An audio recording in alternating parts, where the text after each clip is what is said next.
Geneva is the hub of the watchmaking industry of Switzerland, and Audemars Piguet's manufacturing unit is 1 hour away from Geneva. It's in a place called Le Brasseau, a 1-hour trip from here, a road trip that I'm told is absolutely exquisite. I'm looking forward to this.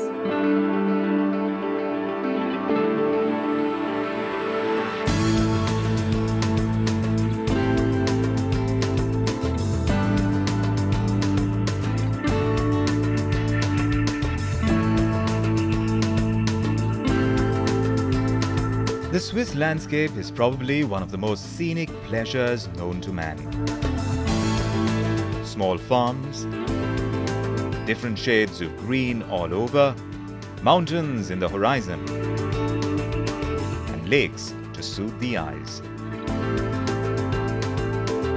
I'm on my way to the Vallée de Joux, a valley in the Jura Mountains. It's located 50 kilometers north of Geneva. This is what Switzerland is known for, the sound of cowbells, such beauty behind me. What you're seeing is Vallée de Joux, where the Swiss watchmaking hub is, and the lake behind me, that's Lac de Joux, around which the valley is based. Of course, far away, the last mountain over there, that's actually France. Here we are in Switzerland. Vallée de Joux. This is the birthplace of Swiss horology. It's home to some of the most famous Swiss watchmakers, like Audemars Piguet. Historically, this is where the watchmakers came many years back. In fact, the two founding families of Audemars Piguet, the Audemars and the Piguet family, they were one of the first settlers in this small, sleepy town. And since then, it has always been the nerve center of creativity and high watchmaking. The company has maintained its Swiss heritage. Every watch from the house of Audemars Piguet is handcrafted to perfection. They still make watches using traditional methods by keeping it in the family. It's of course a subject that is talked about quite often. I believe it can be successful to maintain that over generations. That's certainly a challenge. If the vision is strong, if the determination of all family members is shared to go ahead, then I see no reason why this should be stopped. Clearly, the family is involved and thinks of it more than a family business. The company does not belong to the families. It belongs to this valley here, and it's more an issue of stewardship than ownership. So Audemars Piguet and even the founders were themselves only the forebearer, the continuation of long tradition that dated from the 18th or even 17th century. We don't own this company. This company belongs to the Vallée de Joux, to the people working there, to the people that put their skill give the skill to the company in order to make the most beautiful products Absolutely, possible. and it's such a beautiful place. So I'm not surprised by the beautiful products that you create, because inspiration comes from the kind of space that you are surrounded by. Look at Vallée de Joux. I mean, it's brilliant.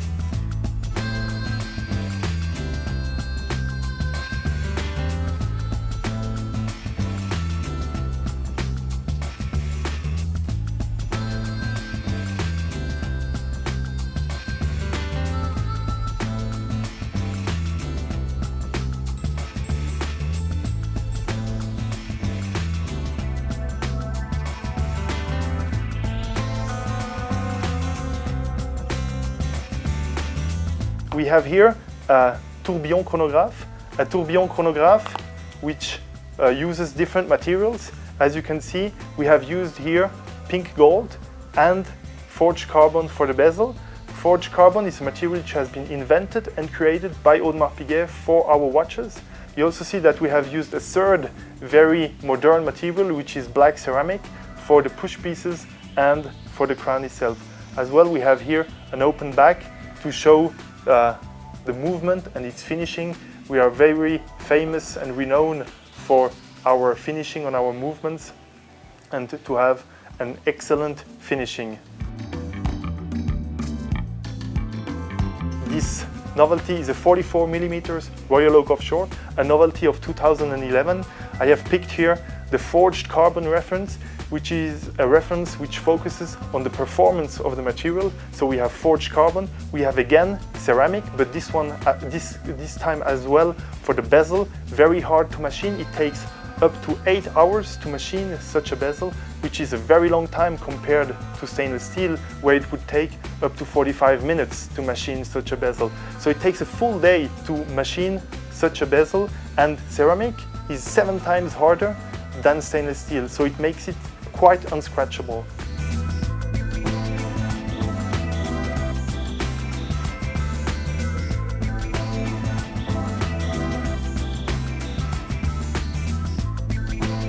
And then I was ensnared by this beauty, Audemars Piguet's grand complication.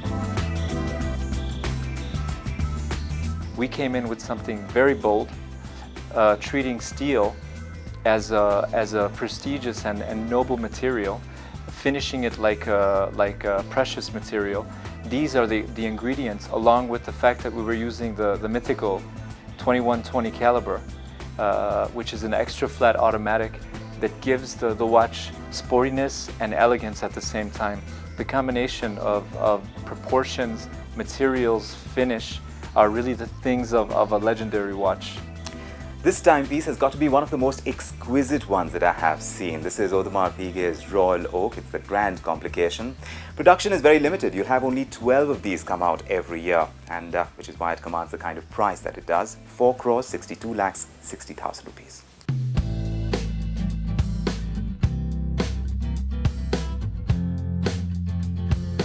Here in this grey building next to me is really the heart of the Audemars Piguet company, because when creative ideas come by, the team sits together inside this building and thrashes those ideas out. I'm going to try and unveil some of those secrets. Let's go inside.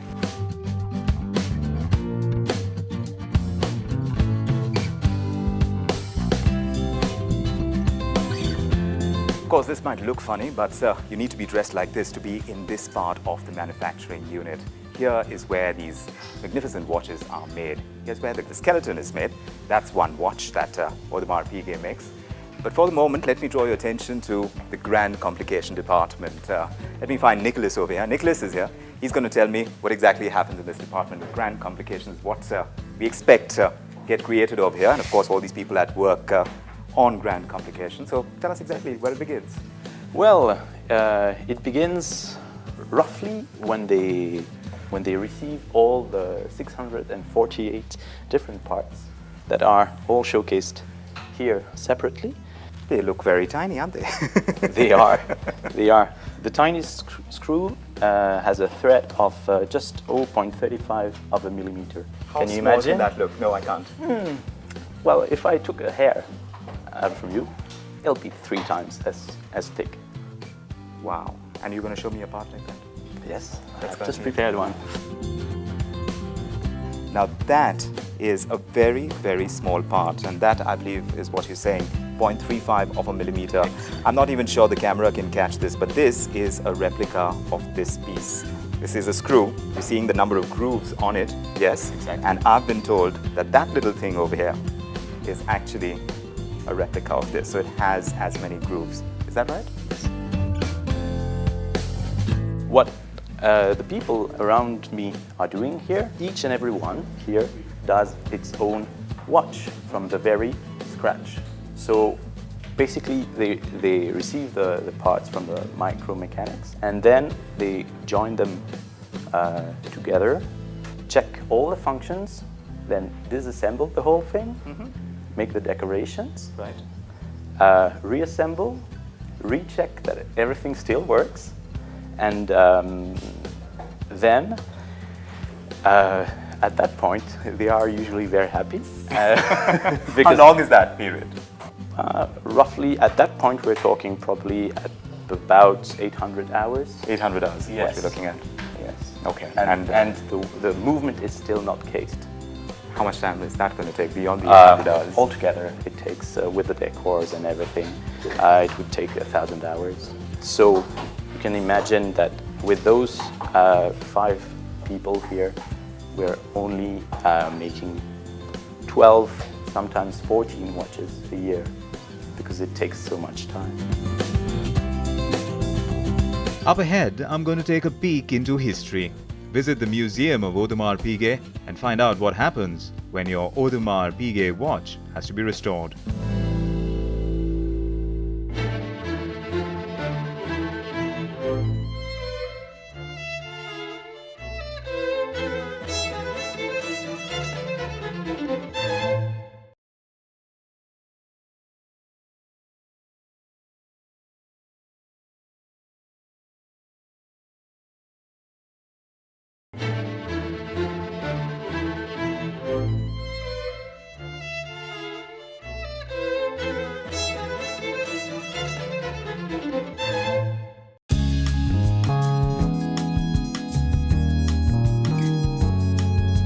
History plays a major part in the creation of a watch brand, and restoring history is as important as the creation of it.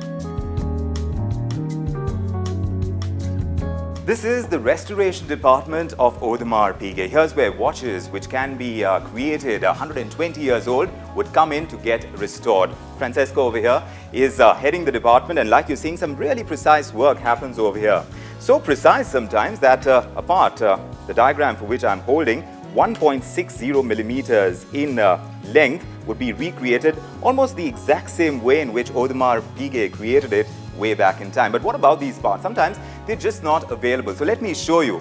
They keep these parts in safekeeping to be able to recreate them, to be able to create those parts exactly the same way that Audemars Piguet created it way back in time in 1875 even. So here's that locker, voila.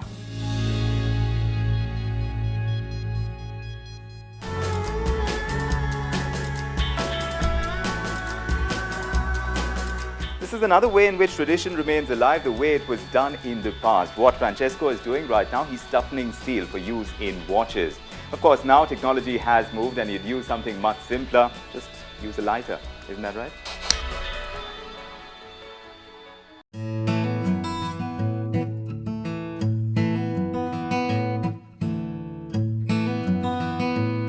It's one thing to take inspiration from history, to emulate the best of legendary art as practiced in times gone by.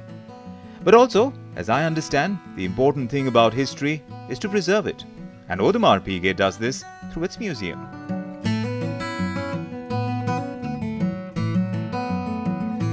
So this room seems to be like a stronghold which holds a lot of expensive memorabilia from the past as we understand it, right, Yes. Michel? At least a couple of $1 million is what we are looking at right now in this room itself. But tell us, Le Brassoux became the center of watchmaking. How did it start? Here we have a little miniature Yes. showing the atmosphere that would have been in a farmhouse at that period, 18th century, early 19th century. And you see always the people sitting in front of the window in order to spare the kerosene or the petroleum for the lamp.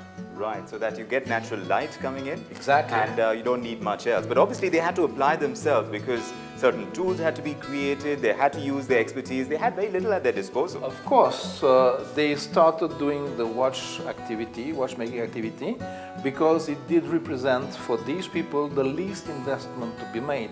They need raw material, brass plates, files, small tools, cutting tools, and the rest, hand and imagination.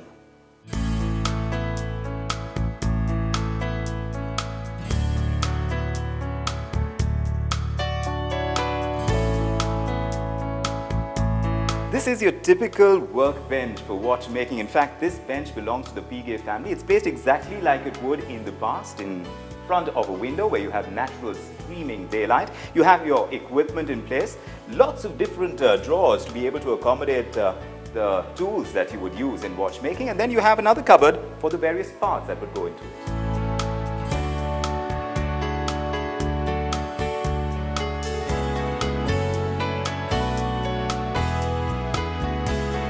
Now, we've been transported to the past, way back in time when this house was created. They did not have regular flow of water. So what did they do? They built a well. The well was built inside the house. I'm standing on the well right now. And then they had a pump like this on every floor to be able to draw water out of the well into every floor of this building.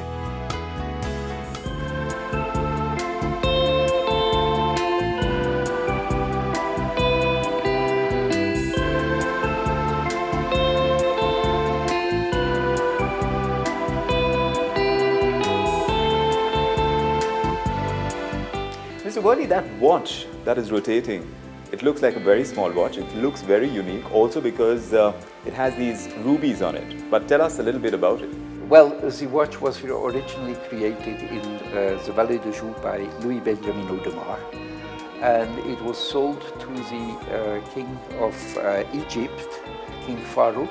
But we know that that's the smallest minute repeater. It's the smallest. What does that mean? It means that it chimes the hour, quarter of an hour, and the minutes on request. The watch is chiming the hour first on one gong, right, and then the quarter of an hour on two gongs, ding dong, right, and then they are up to 40 minutes.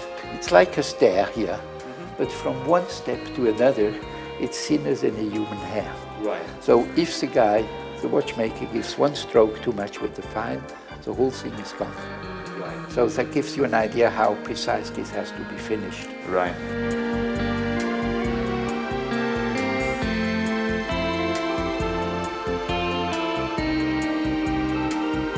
Up ahead, Mr. Audemars tells me about how he was surrounded by watchmaking in his growing up years and pulls out some timeless pieces from his private collection.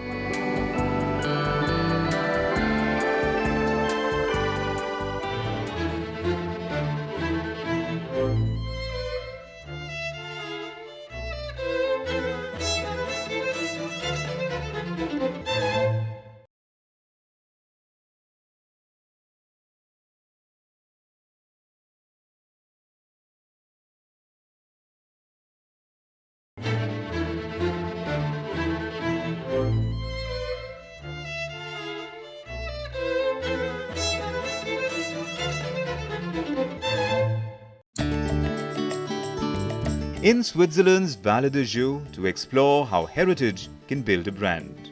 Mr. Olivier Audemars is a descendant of one of the founding families, and he lets me in to some of Vallée de Joux' history. So that's the house that you grew up in, Mr. Audemars, the one with the yellowish kind of top and the grey building. Yes, well, actually, I was born about 30 minutes drive from here on the other side of the Jura mountain here. But my grandfather was born here, and my grandfather also, my mother also. So we spend most of our holidays, weekends here. And very often also my grandfather took me to the company. He was also bringing either watches or pieces of watches home and trying to explain. I mean, I was pretty little boy, so but also trying to explain me what it meant, which part was doing what. So you grew up around watchmaking, didn't you? Yeah, and not only the technical, but also the discussing the problem that sometimes you have with a company. As I mentioned before, sometimes the company went through some pretty difficult times, so he tried to explain that to me, and what has been necessary to keep the company going. So yeah, it was a immersion from a pretty early age. At first, there were not companies like this one doing everything. There were a lot of small independent people that sometimes were specialized into one specific component of the watch, but it was their skill, and they tried to, and they were trying to improve that, and then they were bringing it to someone else that will make a more complicated movement, assembling some of them, and then put them making the full movement. Right, and this holds true for both Audemars and Piguet, both sides of the family. They were involved in both parts, right? Creating the specialized little components. Exactly. And which need to be extremely precise, and Exactly. then also putting it all together. Yeah. So what we are seeing now with a company, with different subsidiaries, something like that, it's something rather recent, but we have to remember that the heart is to be able to make those beautiful movements. And that's where that's in this valley that you will find the more skilled people in Switzerland, so certainly in the world when it comes to making sophisticated watches and fine watchmaking. And that's why you come to Vallée des Joux, where exactly the heart of the watchmaking business Exactly. is, where these exquisite movements are being created.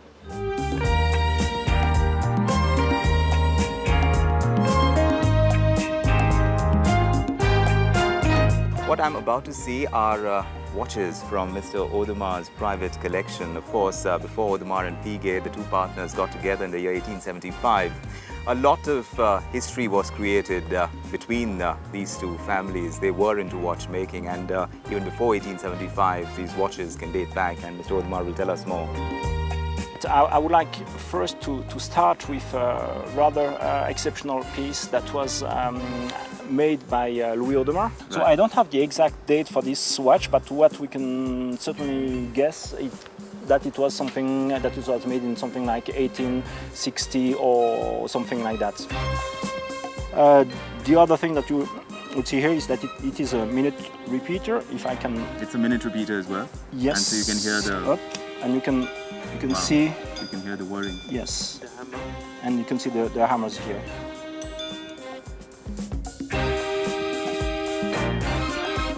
And then there is the other watch. Yes, we are even going back farther in. This is older than in time. So what you can see here is that it's written here, Joseph Piguet, and we think that this watch was made between 1760 and 1780. Okay. So it means that it has something like 250 years. Yes.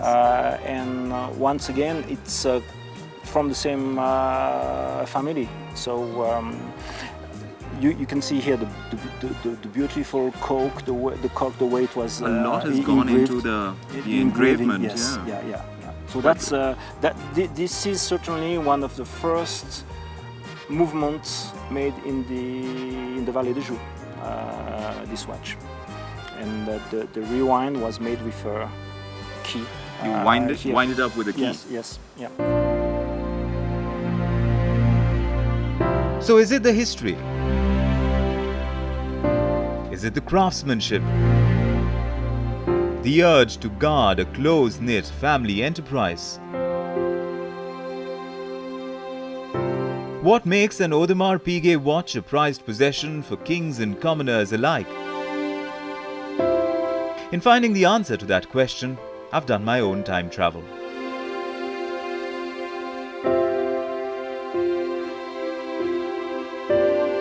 It's goodbye time, but we're leaving behind a watchmaking tradition that is so unique to this valley. Of course, Audemars Piguet stands as one sentinel to the kind of tradition that has been created over a period of time. Thanks so much for joining us. Bye-bye.